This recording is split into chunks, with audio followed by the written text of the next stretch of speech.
لانه هو راجل. هو بيقلب الترابيزه. المرة لو عايزة تداري على راجل وما يخونه، ما من اول مره، بدي فرصه، انا ما بشيل وش القباحه. ممكن يجي يوم انت تكوني في نفس الموقف ده إنه تحتاجي انها هي تسامحك. لانه لو قلب ما في الترابيزة. راجل بيحترف بيغلطوا، مطلقات قاعدين مع رجال عشان خاطر أيوه. اولادهم. فرصه واحده. طيب انا كيف حقدر اعيش مع زول عشان خاطر اولادي بس وانا ما عندي له حاجة؟ لازم انا اغير من شكلي، اغير من طريقه لبسي في البيت. وين الاحترام؟ وين التقدير؟ وين حاجات كثيره؟ ده كيف بيجي- الحب راوكاك؟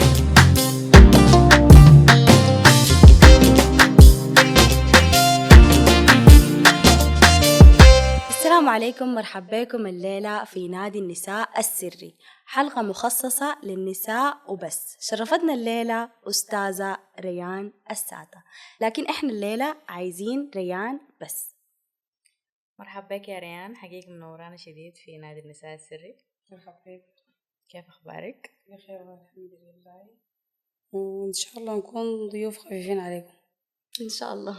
احنا سعيدين جدا بتواجدك معنا والله الليلة. انا لسعد والله. موضوعنا الليلة عميق شوية، جاي نتكلم عن موضوع بيهد أسرة كاملة، ممكن يكسر روح. الخيانة.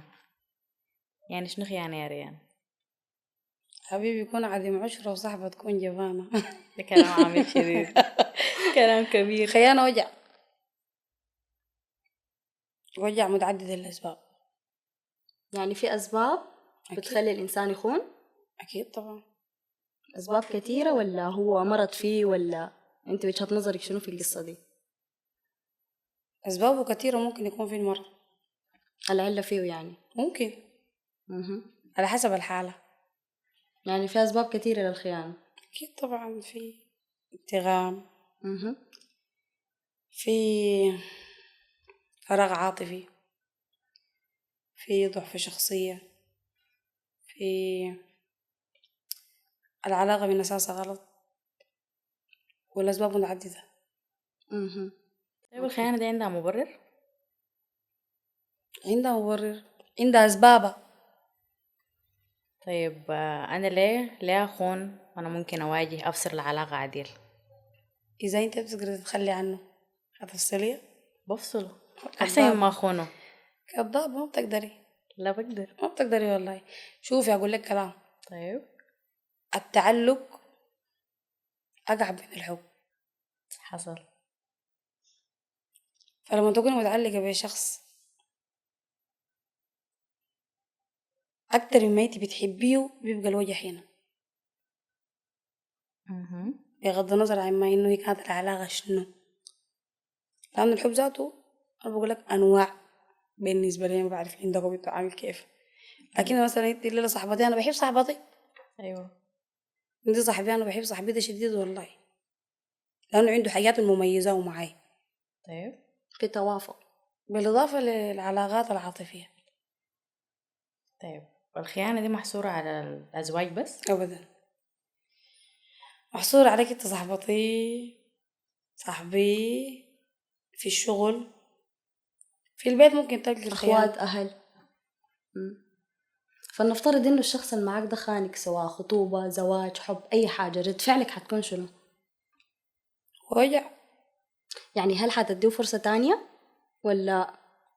ما قلت لك أنا التعلق أقعب من الحب.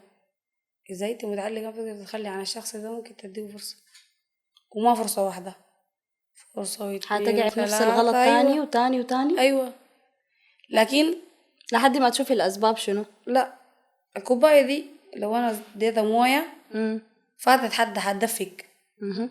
كده، بيجي معناه إنك أنت اكتفيت. بيجي قناعة من نفسك إنك أنت خلاص شنو، ما عندك القدرة إنك أنت تقاوم الحاجة الحاصلة بينكم في العلاقة دي. فبتقوم شنو لا شعوريا إنك أنت على قدر ما إنك أنت كنت بتحبه، على قدر ما إنك أنت شنو بديت خلاص إنك أنت تميل منه. ملل. عايز تكسر الروتين بحاجة تانية إنك مثلا. أنت تقنع منه عديل تفك العلاقة دي عكس الهوا زي ما بيقولوا. أي زول يشوف طريقه. يعني الخاين بيستحق فرصة تانية؟ لا، على حسب انت وحبك. طيب انت ممكن لو زول خانك تدي فرصة تانية؟ على حسب العلاقة اللي بتربطك بيه.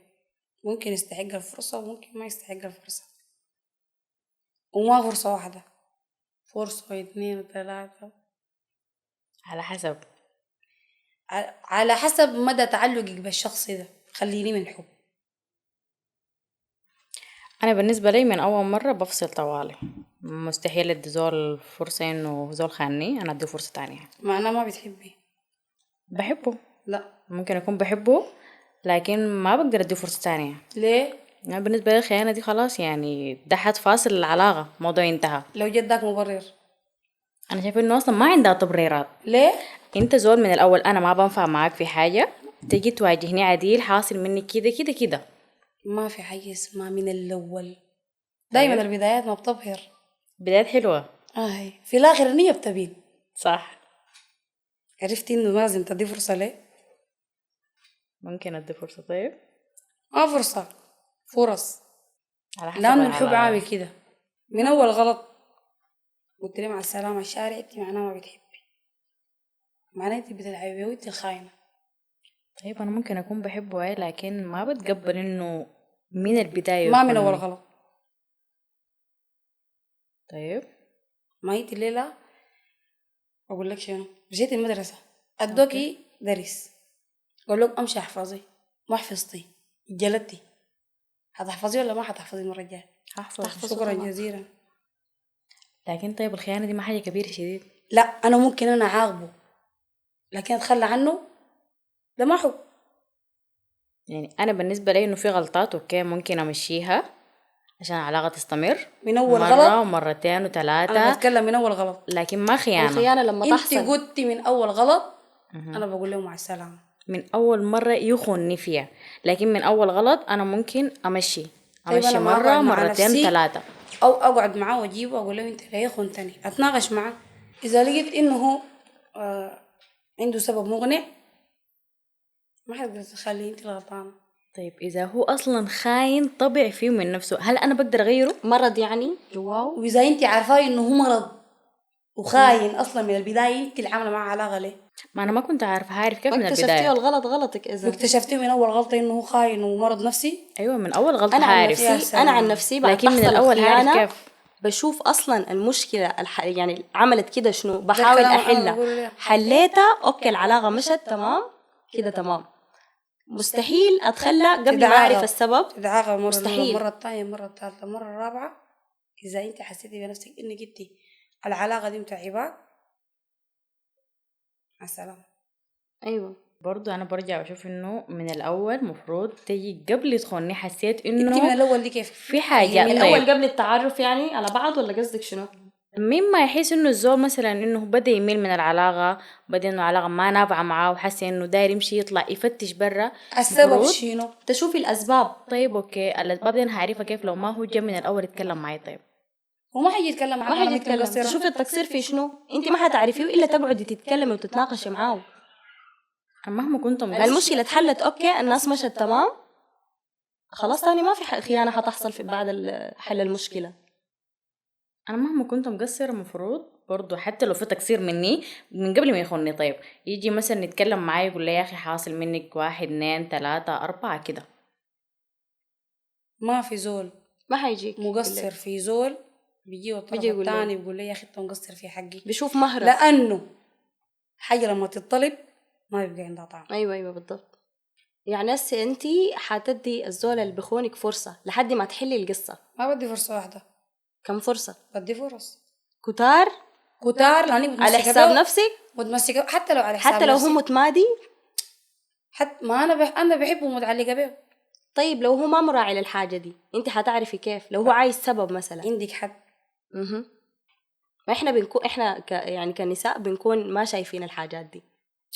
قال منه ناس كتير عشان كده البنات بتغشوا بالساهل. لا ما في حاجه اسمها ناس كتيره، انت عايشه القصه انت اللي بتحسي بالحاجه دي. طيب عندك حد معين بتصليه في ليميت معين. بعد كده تقول لي مع السلامه والحياه ما يكفت. صح ماشيه زي حصل. ما جبت كده انا ممكن اجيب احتمال تكون بدايه جديده يعني ما معروف، ما نهايه احتمال اكون انا العالم. ما كنت يعني خير بالنسبه له. أيوة. طبعا دي معظم البنات خاتين الموضوع طبعا، والله ما فيه خير بالنسبة لي أبدا. ما في كلام زي ده. احتمال غلط منك انت ذاتك. العطرة بتصلح المشي، احتمال دي حاجة عشان نصلح بالها قدام في العلاقات الجديدة. ممكن. لا انت من العلاقة دي بتتعلمي. صح أكيد طبعا. تتعلمي تمشي بخطة ثانية غير الخطة اللي كنت ماشية بها هنا في العلاقة دي. أنا عن نفسي حدي فرصة واحدة بعد الخيانة عشان نحل المشكلة في الفرصة دي. ما تحلت إذن الإنسان مريض الخاين، لأنه أنت سببك كده، جيت قعدت معي قلت لي سببي كده كده كده كده، حلينا المشكلة. تاني في شنو الخيانة؟ الحب ده كيف؟ أنا ما بتكلم عن الحب ذات نفسه، عن أي حاجة، صداقة، أخوة، خطوبة، أي حاجة بغض النظر عن الحب. في حاجة اسمها عشرة يا بنات. طيب العشرة دي بتهون عليك انت؟ ما بتهون، لكن هي هانت عليه وما تهون علي. أيوة. أنا ليه؟ انت ابقى احسن منه. ليه كيف؟ أنا البنت الحساسة أكتر. ما اختلفنا. لكن ما معنى انه انا من اول موضوع انه انا حاتخلى عنك. لا ما بعد ما انا اتخلى عنك في المرتين او الثلاثه مرات انا اديتك فيهم فرص. طيب بعد ما اتخلى عنك انت حتحس بالفرق هنا. في حاجه اسمها عشره.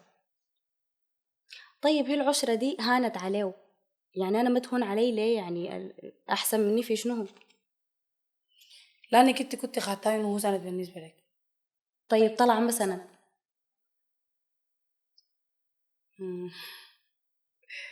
ما اقدر اقول لك زنقتيني، لكن شنو، انا بطبعي ما قاعده اتخلى عن الزول بالساهل.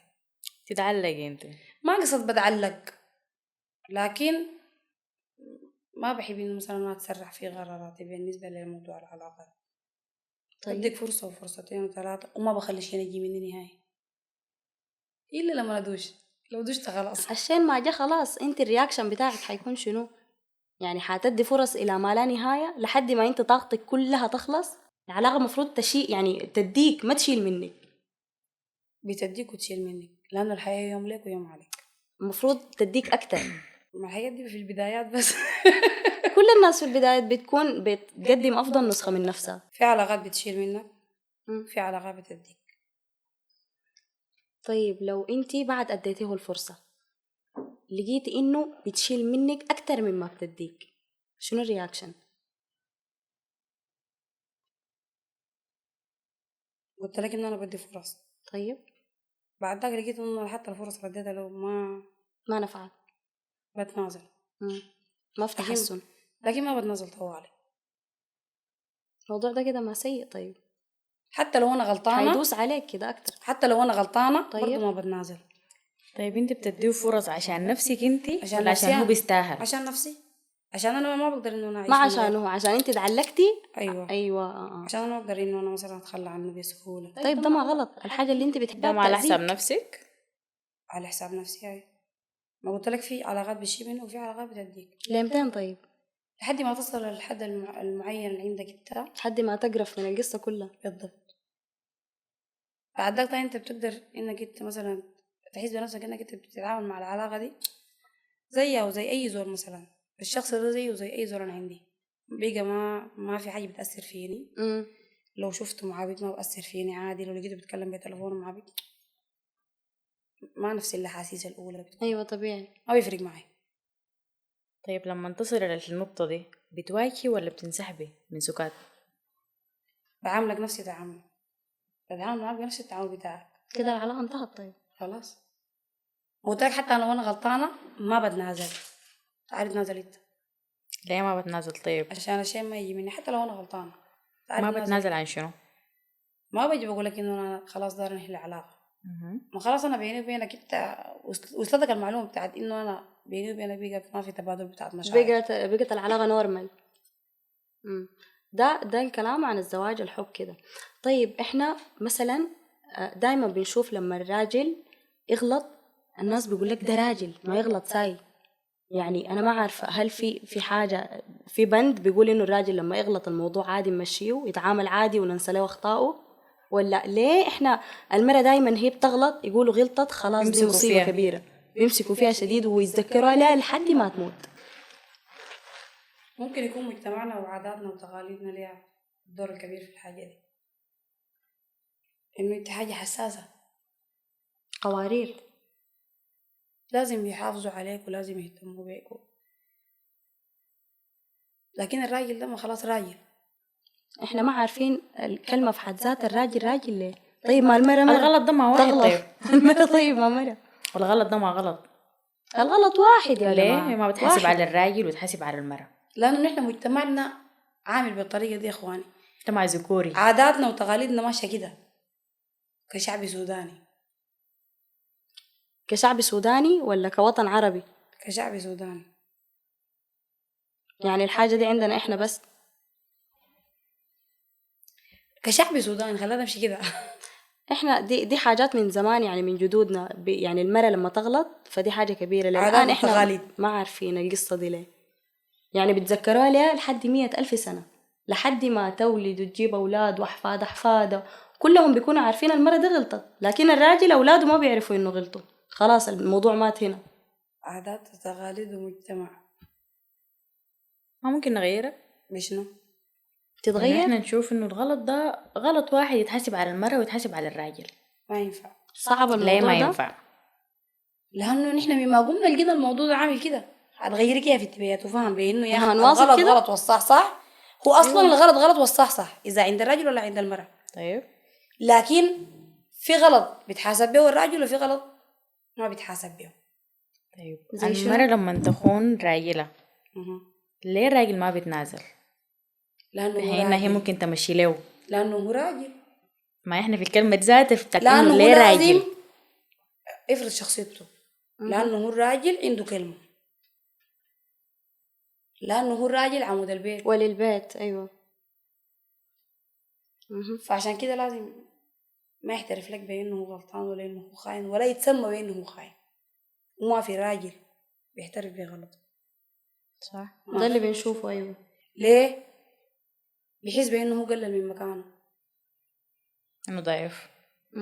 لأنه كله كلمة بتتحسب عليه. بالضبط. لأنه هو راجل ما ينفع إنه يتكسر قدام مرته. مرتي بتسمح كلامي. مرتي شايلاني فوق راسها غصبا عنها برضا. مرتي ما بتكسر لي كلمة نهائيا لما الليل ما جا غلط. واحترف في غلطي. هي تاني حتسمع لي كلام ولا حتغدرني ولا حتحترمني. أنا من وجهة نظري شايفة إنه عادي يعني نحن لو خدتنا الكورة وطا وسطنا الحياة دي الأمور بتمشي. لكن نحن كشعب سوداني الراجل السوداني تحديدا أبجيجة متعصب ما بيحترف لك. متعصبين. أبجيجة. طيب كده الحياة صعبة شديد لكن ما نحن مصعبيننا. طيب إحنا نفتش ناس يعني عادي اعترفوا ويكونوا معانا سلسين كده. ده قبل الزواج. هو لو ما لقينا لا هي ما قبل الزواج بيحترف لك بغلطه. معليش يا بيبي بعدها بتحول. ما دايما البدايات بتظهر. طيب ما نصبر. إذا في فترة معينة يعني الناس تتعرف يبقى إنك أنت رجعتي لكلامي زاز في إنه أنت لازم تدي فرصة واحدة. فرص غصبا عنك على حسابي. لا ما ينفع. أوريك ليه. إذا أنا الليلة مزوجني على سنة الله ورسوله مشيت لقيته خايني وأنا عندي أطفال منه. طيب لازم إنه أنا أستحمل ودي فرصة عشان خاطر أولادي. هيتمادى. ما هيستغلها. في اللي بيتمادى وفي اللي بيغير من نفسه عشان خاطر أولاده برضه ما عشان خاطر يعني. ولو ما تغير أبدا وكل طالما مرة إنه أنا بيتمادى. الفرصة عشان خاطر أولادك يبقى معناه إنك أنت بتهمني وأنا قاعدة عشان خاطر أولادي. طيب أنا كيف حقدر أعيش مع زول عشان خاطر أولادي بس وأنا ما عندي له حاجة؟ عشان خاطر أولادي أنا ممكن أعمل أي شيء. طيب نفسك. نفسي. أيوة. عشان خاطر أولادي بتهون علي. خلاص استغنيتي عن نفسك عشان أولادي. وأنا عايشة لمنه. عايشة لأولادي لكن برضو ما في حاجة بتقول إنه أنا أستحمل غلطة مثلا ما بتتغفر. وانت يعني أنا بشوف إنه الخيانة مثلا قبل العرس ممكن تتمشى. معظم قضايانا المهمة في السودان دايما بتلقي المحاكم كلها طلاق طلاق طلاق طلاق. صح. ليه؟ بالكثير. عشان أنا ما بصبر.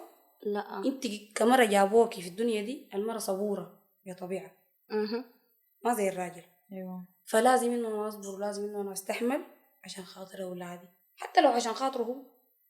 طيب ما أقدر أخرب بيتي عشان خاطره إذا ما كان في أولاد قصدي. طيب التعامل كيف حيكون؟ التعامل كيف مع الزول ده؟ نفسك والموضوع بيرجع لك يعني سايد افكت يعني. ما مشكلة بلقاه قدام، لكن أنا أخرب بيتي ليه؟ 200.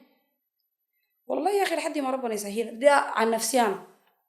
مهم. أنا ما بخرب بيتي بيدي، حتى لو كان هو هو غلطان. الخرب وما حتى انت. لو كان هو الغلطان يا أخي ربنا بسامحي فسامحي. يا سامحي لكن مرة واحدة بس. بس ليه أنا لكن أسامح ما مرة عمري على واحدة كله؟ حساب كيف؟ نفسي. أسامح عمري كله مرة ليه؟ ما على واحدة كيف؟ حساب لو كان نفسي. المرة دي بتسامح مرة واحدة ما طيب كان في بيوت مفتوحة هسي. ما إحنا عندنا الصبر ونحن معروفين بالحاجة دي يعني، بنصبر يعني. في حاجات كتيرة إحنا بنعملها الرجال ما بيقدروا بيعملوها، أخلاقهم ضيقة. عشان كده قلت لك اصبري. طيب إحنا بنصبر، أنا معاك في الحاجة كل دي، ما متفقة صبرتي. معاك في الحاجة طيب دي، الليلة لما هو لكن ما يلقاني- بصبر في 10 بتاع السنين دي حياتي أصبر فيها. لما هو يلقاني انه انا صبرتها مهم. وهو كان متمادي، طيب يا اخي احتمال ربنا ده يهديه ويجيني يقول لي والله العظيم انا اتماديت وغلطت وتاني ما بيحصل وما يحصل عادي. طيب لو مشيتي كتير ولو مشيت يبقى اللوم فيني انا. لا لا في أنا قلت المجتمع- فرصة، لو جاكي قال لك كده قوم كويس. في المجتمع لو انا مشيت مهم. بيبقى اللوم فيك انت المرأة. ليه؟ طيب لانه قبال انتوا قلتوا انه الراجل ما بغلطوا المرأة. أيوه للآن إحنا ما عارفين ليه الحاجة دي، من أجدادنا توارثناها لحد الليلة ما عارفين ليه. ولا انا عارفه ليه، لكن في النهايه انت حتصبري وانا هصبر مهم. عشان خاطر بيتي وعشان خاطر اولادي. طيب نفترض انه انت مشيتي على حساب نفسك كتير واديتي فرص وفي النهاية زول ده ما يتغير، انت هتتصرفي كيف؟ طيب بيع اولادك وانت عندك اولاد، يتمادى كتير يتمادى كتير بعد كده شديد. يلا يصل بعد ده والدنيا ضاقت بيك خلاص. يمشي لكباري زي ما مشي لكباري طلبني منه. ده في حالة انه خلاص المواضيع يعني كل الاتجاهات اتقفلت. هتشيلي أولادك وتمشي ولا هتخليهم له؟ بالمناسبة في نسوان بيكونوا أها. مطلقات قاعدين مع رجالهم عشان خاطر أيوة. اولادهم. صح. أيوة فعلا. ليه؟ بس الموضوع ده كده ما حرام. عشان خاطر اولادي. مم. تقدر تفهم الموضوع ده؟ أيوة أيوة. عشان خاطر اولادي انا بتنازل عن حياتي كلها. طيب انا ما ممكن اسوق اولادي واسس لهم حياة تانية من غير يمكن الزول دي ده. عذرة. يكون هو تمام. تعامله مع أولاد اولاده تانية. بس. هتجيبي لهم ابو تاني؟ لا اها ما بالضرورة مثلا اتزوج تاني، اها اعيش لهم. ما انا طالما انا اصلا عايشة لهم هم يا أولادي اعيش لهم هم، الدنيا ما لكن توقفت بعيدا من عليهم. الزول اللي هو تعبني اصلا يعني. معظم المشاكل الزوجية بتعمل توترات وبتعمل مشاكل نفسية للأطفال. لما أنا أربي الطفل بعيد عن أبوه مهم. تبقى له هنا نقطة. لحد ما يموت يكون متذكرة. كبرت ممكن الحاجة دي أنا تقويني، ممكن تكون كاسراني، مهم. ممكن تقويني من ناحية إنه يا أخي أنا شفت أمي تعبت فيني قدر شيء عشان توصلني المرحلة دي. مم. ممكن تكسرني لما أنا ألقى حتى أمي مو مركزة معي ولا شغالة بي ولا حياتي بتهمها وركزة مع حياتها هي. فيبقى من اللازم إنه يا أخي اللوم واللبو حتى لو بنادم مشاكل. ما يبينوا الحاجة دي. الأطفال ما عندهم علاقة أيوة بالقصة. أيوة صح. لكن إحنا عندنا في السودان المواضيع دي عادي عادي، بتلقي الأطفال قاعدين في نص الشكلة والأصوات وده أكبر عالية غلط. وبتاع، عكس الدول التاني خالص. وده أكبر غلط. أيوة. دي معظم تخيل الأطفال يعني المشاكل بتاعت الأطفال دي أغلبيتها من القصص زي دي. يعني أنا طفل تلقي طفل عمره 5 سنة هو قاعد حاضر مشكلته. أيوة حافظة من وإلى كلها، ده قال شنو دي قال شنو. أيوة. فالحاجة دي أكبر غلط، وأنا بتمنى إنه نقدر نعالج القضية دي في السودان. طيب الخيانة في حد ذاتها إحنا قلنا إنها ما مختصرة على الأزواج بس ولا العلاقات ولا أي حاجة. طيب لو أختك مثلا في البيت غدرت بك أو عملت حركة يعني ما كويسة معك، حركة كبيرة شديد، من أول مرة حتديها فرصة تانية ولا خلاص؟ هيكون في زعل واحتمال ما تقدر تتكلم معاه تاني. طيب واحتمال ما تكوني قاعدة معاه في حتة واحدة، لكن بنلف وبنقول ونرجع لقصة إنه الضفر عمره ما بيطلع من اللحم. صح. ده معناته إنه هتديها فرصة تانية غصبا عنك. طيب لو رجعت وعملت نفس الحركة تاني تديها فرصة إلى ما لا نهاية؟ إلى ما لا نهاية. لانه دي اختي. لحمي ودمي. ايوه دي اختي. غلطت فيني لقيتها مغمى عليها في الشارع، حرفعها ولا حخليها؟ عارفاها طبعا. بعد غلطت؟ بعد غلطت هاي. والله ما ارفعها. لا برفعها ما أنا. برفعها. لا لا لا، ما برفعها. دي أختي. غلطته مرتين. دي اختك. أيوة، دي أختي. غلطته ارفع مرتين. الغريب. أيوة. ترضي الحاجة دي هي غلطت مرتين، ارفع ليه؟ تغلط 100 مرة. يا أخي لأنه تغلط المصاريف 1000 في مرة. مرة بتتشاكل. في النهاية يدي دي لو أختي. وجعتني بقطعها. يدي دي يدك. توجعني بقطعها. لا لا لا، تغلط مرتين تأذيني. ما قلت لك انت بتزعلي ليه؟ ممكن تطلعي من الحتة اللي هي ما موجودة فيها. أي حاجة بتأذيني في حياتي ما بتلزمني. لا في ناس لكن الحياة دي ما مفروض تحصل معاهم. يعني أنا ممكن ما أمشي لزول غريب من برا، لكن دي أختي لحنو دمي. أختي عايزة تأذيني، هي ما قدرت الحاجة دي، ما قدرتها، ما راعت إنه أنا وأختها ما مفروض تأذيني. أنا سامحتك المرة الأولى، قلت لك نبدأ صفحة جديدة مع بعض، ليه تاني ترجعي توجعيني؟ إذا أنت قاصدة أنا ما أحسن منك، أنا ما ملاك، ليه أرحم لك الحاجات اللي أنت بتعمليها وأنت طيب لا؟ دي أختي أنا طيب حامشي ما لها دام انت مهما ما غلطت. المرة الأولى أوكي تمام، ما في مشكلة، بنحل القصة، أنت ليه عملتي كده، نشوف الأسباب. لكن ترجعي تاني معناها أنت قاصداني، ما معناته أختي ده بيسمح لك إنه تغلطي فيني ولا تأذيني من كل الجهات. يدي دي لو وجعتني تاني بقطعها، يدي التانية توجعني بقطعها لحد ما أقعد بدون أطراف. ليه؟ غلط. أنا شايفة غلط كده. كبير كمان. غلط. شايفة كده غلط أنا. كبير. يبقى معناه يعني هي يبقى عارفة معناه إنه انت عارفة إنه الضفر ما بيطلع من اللحم. طيب أنا عارفة إنه يدي بقطعها. يبقى معناه انت حتى مع لحمك ودمك قاعد تتعاملي معه بالمثل، يعني كما تدين تدان. ما من أول مرة، بدي فرصة، أنا ما بشيل وش القباحة. ما في حاجة أنا اسمها بدي فرصة. ما في حاجة اسمها ما بشيل وش القباحة. دي أختي. أختي أيوة. أختك لو ما سترتك ما بزول ما بستوري. بزول بيستوري. طيب لو هي ما سترتني نوريها غلطها. ما هو ما في، يعني القانون ده هو ثابت لكن ما كل نوريها الناس غلط. بتمشي بيه. نوريها غلطها. طيب احنا حلينا المشكلة الأولى اللي هي غلطت فيها، تمام، غلطت في حقي، عملت أي شيء بغض النظر عن أي حاجة. تاني رجعت غلطت ثاني تعرف إلى ما لا نهاية عشان هي عارفة إنه هي أختي. عشان شنو؟ أها. الحاجة المهمة مهم. عشان انت ما تشميتي الناس فيك. الناس شنو؟ الناس تدخلهم شنو؟ المجتمع. إحنا عندنا المجتمع احنا عندنا مجتمع مم. ما بيعرف لك كلامك اللي انت بتقولي فيه ده. والله يعني أنا شايفة أنا بعيش لنفسي، أنا ما عايشة عشان الناس، فاهمة؟ ما عشان ده قال شنو ده ما قال شنو. الناس وبعدين بتفيدني ربنا ما بحاجة. بحاسبك بأختك، بحاسبك بنفسك. تمام. أيوة. أنا بزعد في نفسي ودايرة أشوف راحتي وين. تمام، ما اختلفنا. أي. دي أختك. مم. يعني أنا قصدي لك إنه ربنا هيحاسبك عشان أختك. في النهاية دي صلة رحم. واحد. تمام. اثنين، لو جينا لحاجة مثلا أنا بعدين ربنا ما بحاسبني بعمايل أختي، بحاسبك بأختك في صلة رحم، طيب. لكن ما بحاسبك بعمايلها هي. طيب بحاسبني أنا على الأغلاط اللي عملتها معاه، لأنه دي صلة رحم. طيب أنا ما عملت أغلاط لكن هي اللي أذتني، ما مرة ولا مرتين. هي بعد ده هي وربها.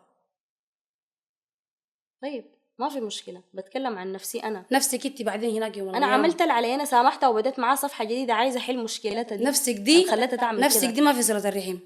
طيب بعدين هناك يوم القيامة. ونعمة بالله أنا ممكن أسامحها، يعني عشان ربنا ما يحاسبني في الموضوع ده، بس نفسيا كده أنا ما حكون مرتاحة، ما حكون مرتاحة في ناحية التعامل. ما انت في حترجع. تعاملك حتكون متغيرة معاه. أكيد طبعا ما زي الأول. أكيد ما حقدر لكن أتعامل. مهما كان مم. ضفر ما بيطلع معي اللحم. طيب ما حنرجع زي الأول، حكون حاسة بالغدر، حتجي تاني حكون ما مرتاحة. اعمل حسابك بينك وبين نفسك، لكن ما تحسسها بالحاجة دي. ممكن يجي يوم انت تكوني في نفس الموقف ده إنه وتحتاجي انها هي تسامحك. أيوة. دايما الغلط ما بيجي مني. ليه؟ انت ما بتجي انت منك. ملاك عشان ما ملاك. تغلطي. لا لا انت ما قصة ملاك. ملاك. ما ملاك. أنا حذرة في حياتي، ما بغلط في ما في حاجة اسمها انا ما في- حذرة. ما في إنسان انت حذر. ما ملاك. ما في ما انسان ملاك. حذر. أي ما في زول كامل ولا في زول ملاك، بس بدنا بتكلم. نقع في الاغلاط. طيب طيب نغلط. يعني في ناس ما بيهتموا بانه غلط في حق زول، ما غلط في حق زول، في زول بيركز تاني في انه ما يغلط. دي من البيئة اللي نشأ فيها. طيب نرجع لنقطة انه في ناس ما بينطبق عليهم المثل بتاع كما تدين تدان.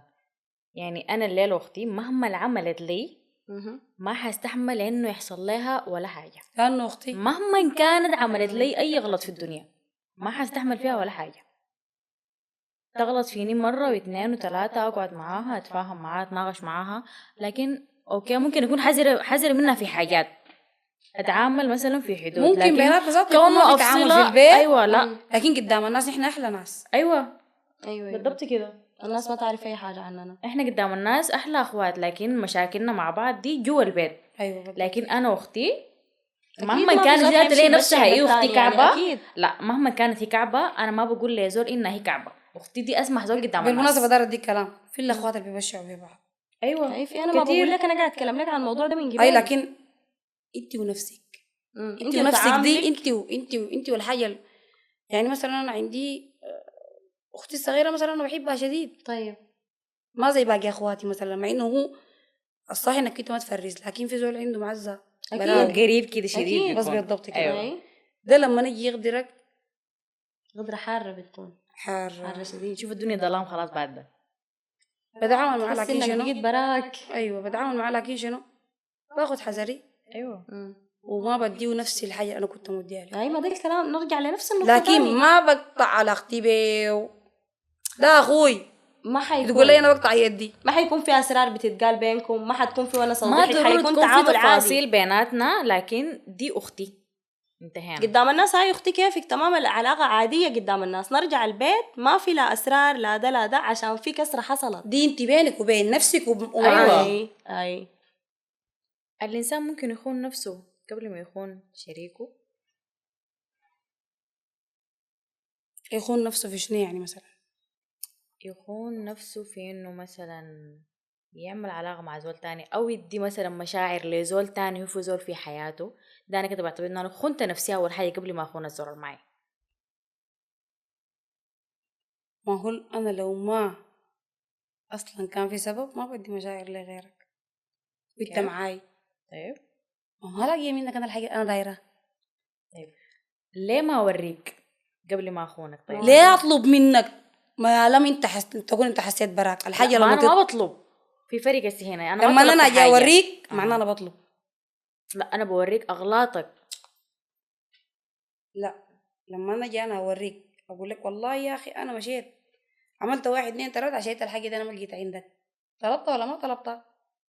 طلبتها، لكن لما ما بالطريقة نطلبها بتاعت الطلب. احساسها ما بكون زي ما تجي برا. قبل قلت لك ما في راجل بيغلط نفسه في الخيانه.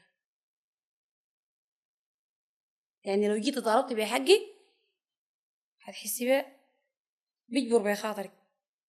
حتى لو جاك الحاجة اللي انت عايزاها وصلتك ما حتحس بطعمها، ما حتحسي بيه طعمها الحقيقي. المرة بتحس براجل انه بخونة قبل ما يكون عندها دليل. اهي لانه المرأة دليلة قلبها. صح. حصل احساسنا عالي شديد. طيب لما تحس بتتكلم طوارئ ولا بتصبر لحد ما تشوف ان الحاجة دي حقيقية حاصلة؟ على حسب. على حسب شنو؟ على حسب المرأة. انا عن نفسي ايوه انتي مرة قاعد خاصص تتطقصي صعبة شديد. ولا تصبري؟ بصبر عشان ما اظلم. طيب اظلم نفسي. عشان ما اظلم نفسي في شنو؟ في انه انا لو خربت العلاقة دي قبل ما اتأكد وانتي غلطانة. ايوه هتوجع. ما بتبني قرار على احساس، لانه دايما مرات الاحساس بيكون ما في محله. اتسرع اخرب بيتي بيدي بيبقى صعب. يعني هتتطقصي اكيد. هتتطقصي بعد ذاك القرار. وفي الموضوع ده شفت الكلب البوليسي قصديان. ما هتصبري الحاجة تجيك لحد عندك، هتفتشي انت. هي بتجيني لحد عندها هتفتشي لا انت براك، لكن بتجيني لحد عندي. بتجيك متأخر. لا بتجيني متأخر. بتجيني في بداياتها وحلاوتها لما انا امشي طقك بضك من الاول. طيب في حاجة مهمة شديد، الرجال دايما عندهم قلب الترابيزة، بيقلبوا الترابيزة دايما. لو قلب الترابيزة ما في راجل بيحترف فيه غلطه. احنا متفقين في النقطة دي. ما هو بقلب الترابيزة عشان انا ما احترف في غلطي. هو بيقلب الترابيزة عشان ما يحترف في غلطه. بيرمي اغلاطه فيك انتي. اللي بيعمله هو عشان انتي وعشان انتي وعشان انتي. اللي بيعمله هو يفتكر انه الناس بيسويه. ده العادي يعني. عند اي زول واحتمال يكون ما داير يخسرك. انا ما داير يخرب وش يعني مثلا. احتمال يكون ما داري يخسرك خليني من يخرب وش، واحتمال يكون عشان هو ما يصغر في نظرك. يعني انت ما بتغلط يعني. كده انا اكفي مع الرجال، ما اكفي ما اكفي مع هاي مع نفسي. الذكور شديد طبعا. قلت لك انه انا بصبر وبفتش عشان ما اظلمه، لانه لو ظلمته حاظلم نفسي، ظلمت نفسي معناه انا حتوجه. انت ليه بتعيني له هو اول قبل ما تعيني لنفسك؟ لانه هو راجل.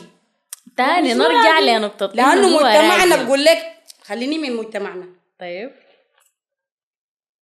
اقول لك شنو، انه ربنا قال انه الرجال قوامون على النساء، فاديني حاجه تخليني انا ما اذكر الراجل اول، ومجتمعنا برضو. طيب بنذكره في كل حاجة، لكن ما معناته إنه يغلط وإحنا نسامح. لانه انا المرة قاعده اشوف نفسي في راجلي، بشوف شكلي، مظهري، تفاصيلي في راجلي. أيوة. راجلي ده اللي لما ظبط سميت زي البطة وشه دناير، من مرته ولا منه هو؟ من من مرته مرته. طبعا. ايوه لانه مرته المهندمه ومرته المنظمه ومرته المخليه ورايق امور واضحه. أكيد أيوة. طبعا. بس ما هم لكن قاصدين انا نفس لما الحاجة. نزفتها معاه وانت يا فلان وانت يا علان وانت وفعلتك وتركتك، حيمرق الشارع لوك حيكون لوك عامل لوك لوك كيف؟ لوك لوك. هيفتش برا. شكرا جزيلا. ده نقص كده، ناقص حاجة، مش يفتش برا. ده معاه عذر طبعا، أكيد ما في اختلاف عليها. انا ما عارفه يا طول، انا ما دار اظلم والله الراجل، انتوا كمان خليكم حقانيين شويه. احنا ما بنظلم احنا الراجل. حقانيين، لكن احنا بس يعني بنختلف في نقطة بتاعت انه انا يعني ما بفضل الراجل على نفسي. هي القصه ما قصه انك تفضل الراجل، طيب اي كان اوكي. او تفضلي على نفسك، لانه انا نفسي عندي الا هم، بعدين ربنا بيزاني من نفسي. لكن لو جينا حسبناها بطريقه صح في الدنيا دي، انه بعدين ربنا بحاسبك براجلك، براجلك ممكن تخش الجنه وبراجلك ممكن تخش النار. أيوة ما عليها اختلاف أكيد طبعا، بس بنتكلم عن الحاجة اللي بتشيل منك وبتديك مصلحتك نفسك.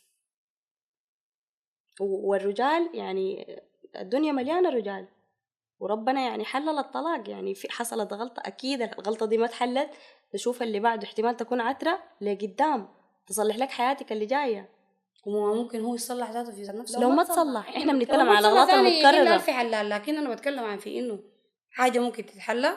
انت جاريه الخراب ليش انت مالي خرابه تتحلى كده؟ طوالي تتحلى اوكي هاي، لكن انت قلتي انك حتدي فرص أكتر. بدي فرص عشان ما اخرب بيتي. هاي لكن تدي فرص على حساب مصلحتك، على حساب مصلحتي. نفسك هاي طيب تعبت الليله بكره برتاح. ترتاحي متين لما تجيك جلطة وضغط؟ تجيني جلطه بيعالجني هو بيعالجني منه. معقولة؟ لكن يعالج ويغلط يعالج ويغلط. ده كلام شنو طيب ده؟ الراجل بيشوف نفسه في المرة زي ما هي بتشوف نفسها فيه. دي انا ما بقدر احددها لك. ما انت قلتي واقفة مع الرجال. انا واقفه مع انا ريانه ساطه دي بشوف نفسي في راجلي في انه شنو نظيف ظريف حلال مهندم. ايوه دي لو ما مرتي اصلا مهندماني ومنظماني منك انت الحاجة دي. أيوة. حتى مزاجه اكيد. طيب ليه هو انا راعي ليه مزاجه وهو يعني ما انا راعي؟ اللي بعدل مزاجه وانا في نفس الوقت انا اللي بعكر مزاجه. ليه طيب هو ما يراعي ليه مزاجي مثلا؟ ليه انا راعي له اكتر؟ انتوا ليه يعني خطيتوا الموضوع كله في انه الرجال كلهم كده؟ ما كلهم، احنا واحنا بنتكلم نقول عن انهم كلهم جزئية طبعاً. معينة. جزئية معينة. هو ما كلهم كعبين، الأغلبية في بنتكلم عن رجال كتار الأغلبية. طيب انا كويسين عارفه جدا ما كلهم كعبين ديل مع الكويسين. هاي ما ديل احنا اللي ممكن حنديهم نديهم فرصة. ايوه عشان تصلحوا، احنا اختلافنا بسيط جدا. شوفي عموما اصابع يدك ما واحد اكيد. ايوه فيبقى معناه اي انسان بيختلف من الثاني اكيد. وما في حاجه ما بتتعالج، ما في غلط ما بيتعالج بالحب بيتعالج، لكن ما تستعجل لانك تدخلي ببيتك. ما في زول داير طيب يخرب الحب بيت. ده هو مبرر، يعني مبرر لأي حاجة، مبرر كافي لأي حاجة لأي غلطة؟ يعني الحب راو كافي؟ لا مثلا الراجل يعني الحب راو كافي انه مثلا يفتح له بيت يعني ويكون اسره وكده. هاي لو ما حبيتك اخسي. طيب ما في ناس كتار عرسوا عن حب. لا وين الاحترام، وين التقدير، وين حاجات كثيره. ده كيف بيجي الحب راو كافي؟ ده ما هو انا لو ما احترمتك ولو ما قدرتك ما هحبك. لا هي السؤال كانت انه الحب راو كافي مثلا انه يعني يفتح لي بيت. لا يعني مثلا في علاقات واحدة بتقول لك انه انا بحبه، ممكن استحمل منه اي حاجة تحصل، يضربني يسيء نسوان كده، لي. أيوة، في نسوان لكن كده تقدر ترجع إخواني. تقول لك انه انا بحبه والله ما بقدر اخليه. تمام. الحب لا بيدك بيعمي ولا بيدك. متفقين في النقطة دي والرجال ديل شواطين شديد. هسه انا كده قبل شوي كنت مديان حق ولكن هسه قلبت عليهم الترابيزه. ارجع خليك معانا لو سمحتي في يعني. انه ممكن يعلقك بيه في نفس الوقت يقوم منك من غير مقدمات بعد ينسحب بعد ما يضمن انك اضمنك، تعلقت أيوة. فيه مثلا. يقول خلاص دي دي تاني ما دي الحاجه اللي بتفكني. اصلا حاصله عندنا الضامن رضاك بيزعلك طبعا. ضامن رضاك بيزعل. بيزعلك. ليه الناس ما تكون حقيقية برا ضامنك برا الموضوع ده على حسب شخصيتك انت وعلى حسب البيئه اللي نشأتي منها والشريك ذاته برضه على حسب الشريك. والحاجه دي بالمناسبه انت السبب الرئيسي فيها. اللي اذا هي انت شنو؟ اديتيه فرصه في انه مثلا يعلقك فيه وفجأة يقوم يخليك حاجة دي انت بدي. لأنه دايما في مثل بيقول لك إنه يا أخي ما تدي الزول أكتر من حقه. كمية دي قبا قلوبان.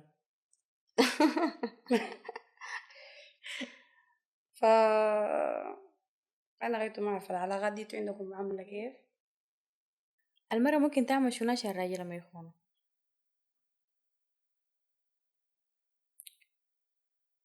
وانت مهما عملتي مهما سويتي الراجل ده هو راجل. عينه ما بتتملي. تاني عينه ما بتتملي. الرجال عينه أيوة. ما بتتملي يا إخواني. عينك بيه كنت واقفة معاهم أي حاجة لكن واقفة معاهم عشان نفسي ما عشان خاطرهم.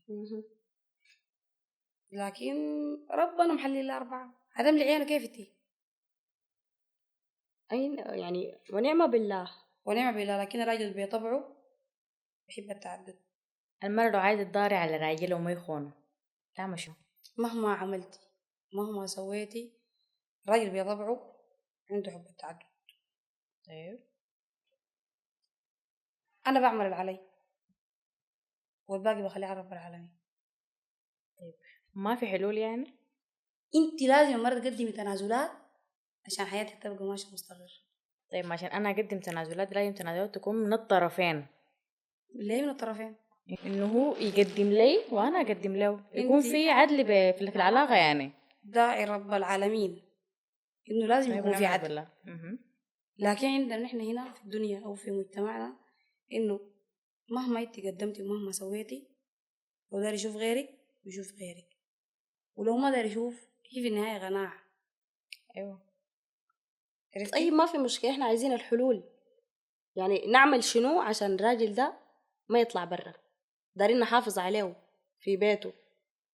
تدي الزول على حسب تديه الحاجة اللي انت بتقدر تديها له عشان انت راجلك ما يخونك ما يشوف غيرك.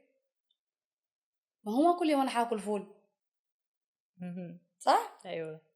لازم انا اغير من شكلي غير من طريقة لبسي في البيت.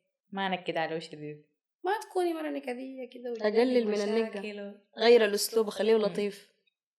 أيوة. وحاولي انك انت كده تدلعي شوية موضوع المشاكل والخلافات. تعامل معه زي الطفل، حتى لو انت اصلا زي الطفل. ايوه ايوه يعني بيزهج من النقة، بيزهج من الشكل الواحد، عايز حاجات جديدة، عايز يجدد. لقاك ما جددتي خلاص بشوف برا. اكيد طبعا. المجتمع الذكوري حاولوا خفف علينا شوية عليكم والله. حاولوا خفوا علينا شديد والله. كل ما دلعتيه وهاي كل والله ما أنا دلعتيه وكل ما غيرتي من شكلك وكل ما غيرتي من تفاصيلك بدل المشاكل بدل الخلافات وهو أصلا مضغوط برا. أيوة. في أكل العيش بالضبط. تعالي هنا خفي البيت خفي على غير له روتين غير له برنامجه تلقي الدنيا ماشية معاك حلوة. لكن بعد أنا برجع وبقول لهم إنه مرات قاعد يظلمونا شديد. يعني مهما نديهم ما براعوا وبيوجعوا شديد عشان القضية دي. أنا كنت عملت لهم أغنية لأنه كنت أقف معاهم. يا سلام. ادينا كوبلي. ادينا يلا نسمع. تقول حبيت غلط وانا ما براي في ناس كتار زي ومعاي. حبيت غلط وانا قايله صح وانا في الحقيقة عليه غباي. سمحة. ما أقدر أحرق باقي الأغنية، لكن مفاجأة من برنامج نادي النساء السري.